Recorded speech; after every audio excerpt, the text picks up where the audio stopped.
Thank you, Mr. Speaker. Me, son of a chief. My dad was a chief. I'm so happy to second this bill, Mr. Speaker. And on behalf of the various members of Health Committee, I also want to thank Honorable Pukosi for his indulgence. Mr. Speaker, we have tossed him back and forth in order to have some agreement on this bill, because it was touching several acts, and through the public participation, we had to harmonize some of these acts. I also want to say upfront that we did have the two ministries, the Ministry of Agriculture and the Ministry of Health, to sit together also to deliberate on this bill. So, Mr. Speaker, I rise to second Kenya Food and Drugs Authority Bill number 31, 2021, because this is going to protect consumers. I think that is the key word we can use here. Mr. Speaker, I had a chance to go to China, and our mission was, why are they exporting substandard things to Kenya? And we saw a raft of different categories of commodities, and you choose for yourself. Then I say, why did we get all this coming through our borders? It comes to the same thing we are talking now, the regulatory authority. It is upon us to admit what is coming to the country and what should not come. I think this is what this bill is going to address.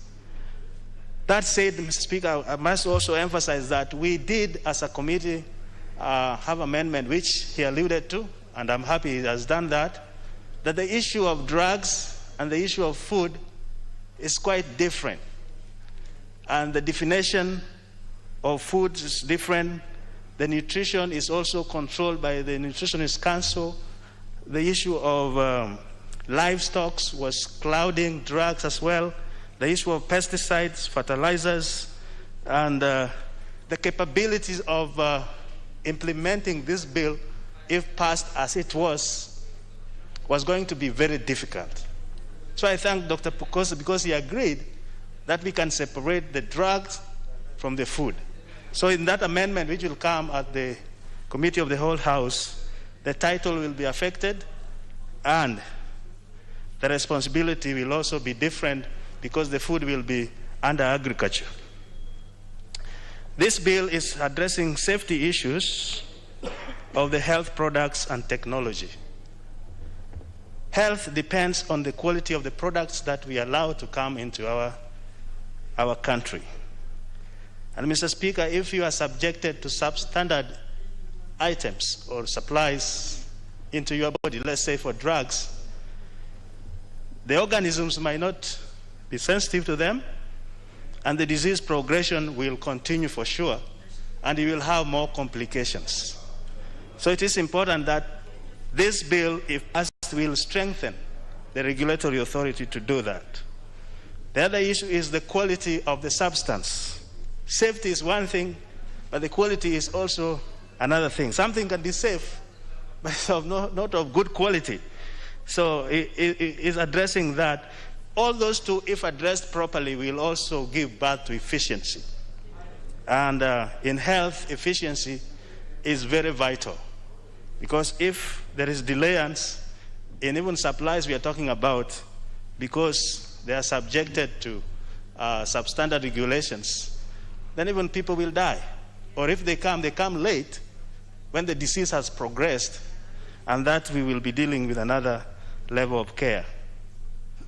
The Speaker, the issue of UHC has been mentioned by the originator, and that is also anchored on the value of health.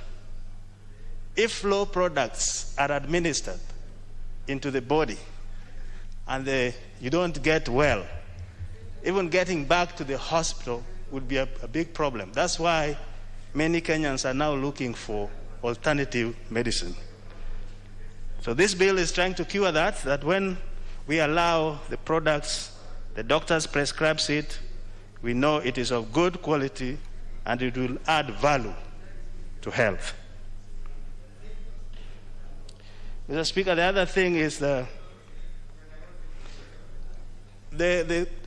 control of what to buy over the counter and what not to buy used to be enforced by Pharmacy and Poison Board.